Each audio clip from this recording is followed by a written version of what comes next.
Omega Red Phoenix Force is in the game, and there's a lot of questions about ISO and the offers and all of that. Kind of interesting right here. The hair to me looks weird.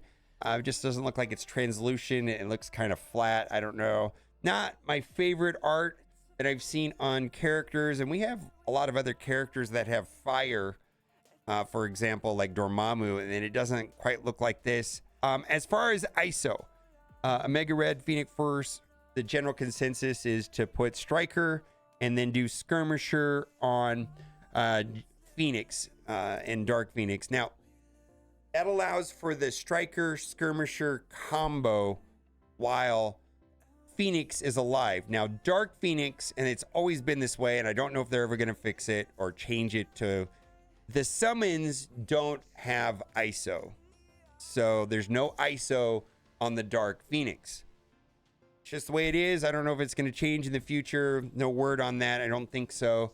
So the idea is that that Skirmisher Striker combo, when you have Striker on Omega Red Phoenix Force and Skirmisher and Phoenix, will work while before the Dark Phoenix summon. Now, just wanted to go over level 100 and 105 before we get into the offers and the awakened abilities, which is kind of a little bit strange to me the way they're doing. And this is not the worst unlock nor worst offers I've ever seen.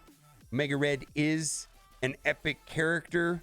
Right here, you can see it hidden in the flames, epic, but this doesn't seem nearly as bad as Captain Britain because there's a way of getting them through the Kyln Tower. So we're going to talk about that. First, before we get into that, we've got experience.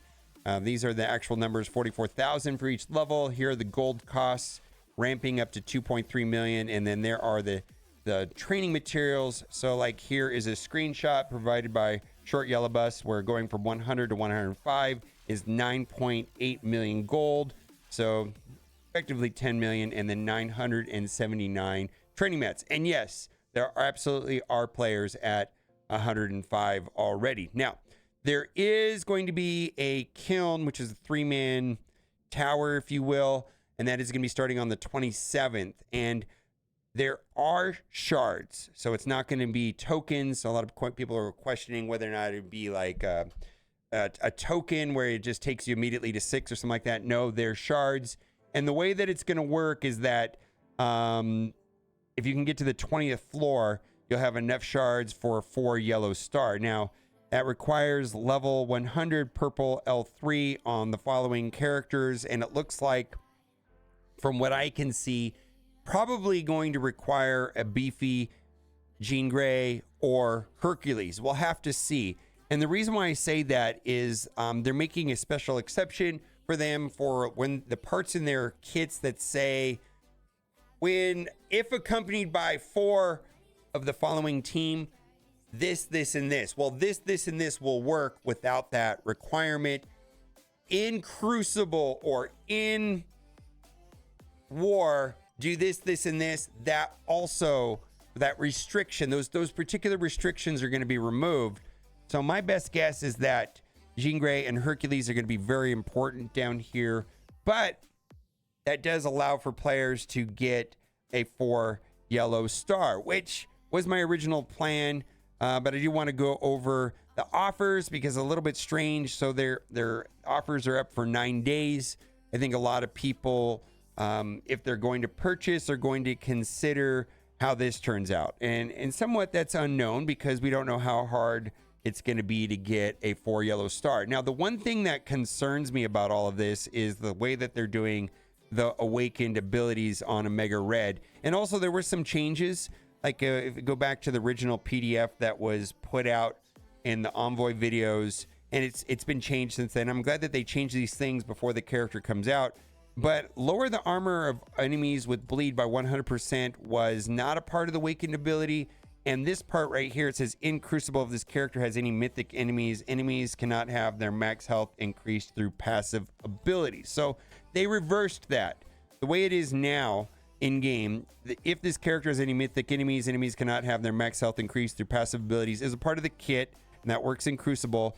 But that other part is now a part of the awakened ability. In Crucible, lower the armor of enemies with bleed by 100%.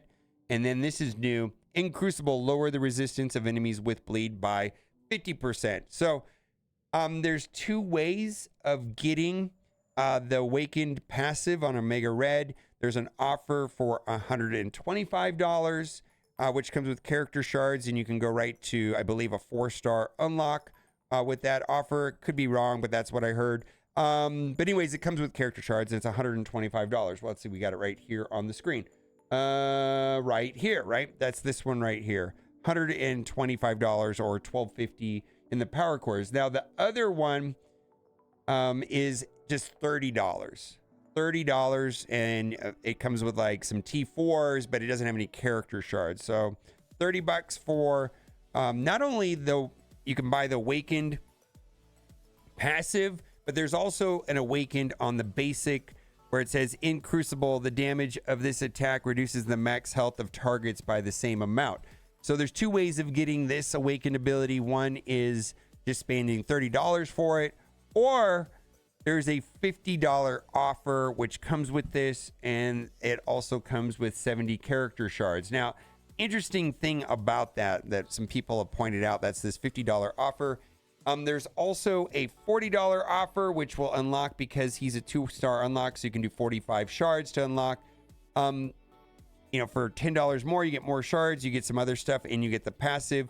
There's also the ability to buy for $14, 15 shards. Now, what was pointed out to me, which is kind of interesting, is that the $50 offer with the 70 shards plus the 180 shards, and that is from the Kyln event, is what they're making reference to, will leave you 5 shards short of a 5-star.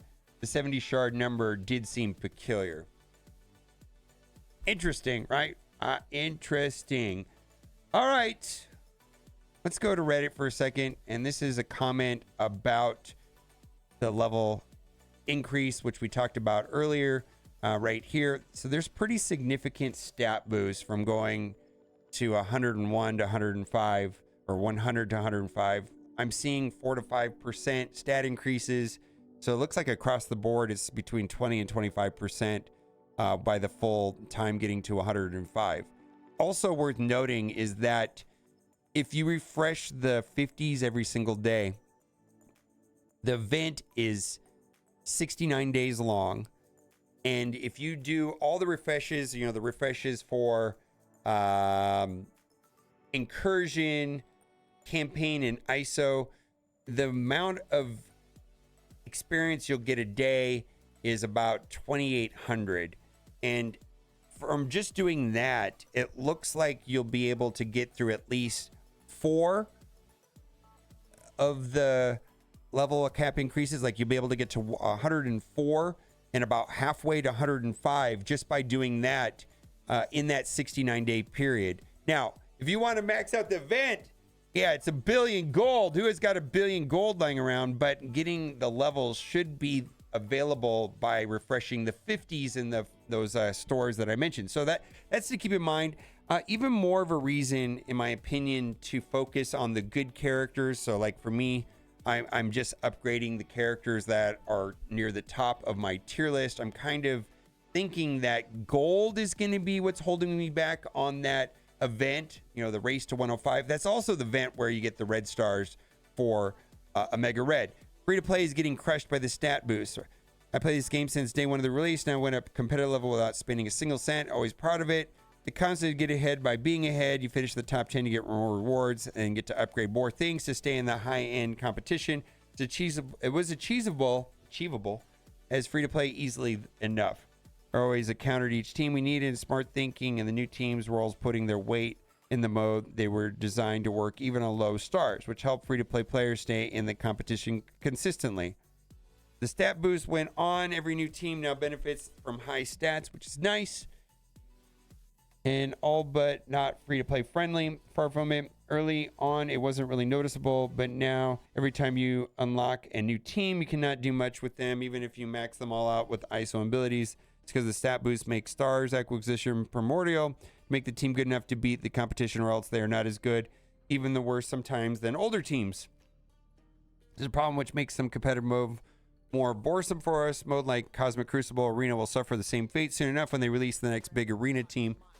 before, certain mechanics of a team used to counter another team, even if that team was maxed and that was enough to win the match. Now, even one team is the perfect counter to X team. You won't win if the team you go against is maxed in star levels because your team will just not do any damage.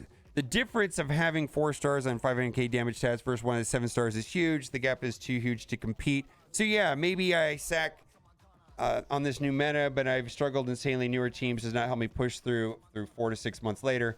Unlocked every the new gene, trying to win CC, didn't do anything, couldn't beat anything. Not Mephisto, not Otto, not Britain, not a liar, nothing. Guess I have to wait 5 months to be useful. I miss pre-stats boost time now. And I agree with this post. And I think what's happening is, why would somebody spend money on this game if you can get the same thing without spending money? I think that's the question that spenders are asking Scopely, and that's why Scopely has designed it this way, right? I mean, if this person is not spending right and wants to be able to beat a spender, why would the spender spend, is the question. I do agree with this post, but that creates a problem for Scopely. You know what I mean? Why would their spenders spend unless they're getting some value, right? For the rest of the 7 deadly sins costumes, we have wrath, greed, and envy. What about the others? Was something supposed to happen with them? Seems like they were just forgotten about. Yeah, that'll end it for today. Let me know what you think in the comment section. As always, thanks for watching. Bye for now.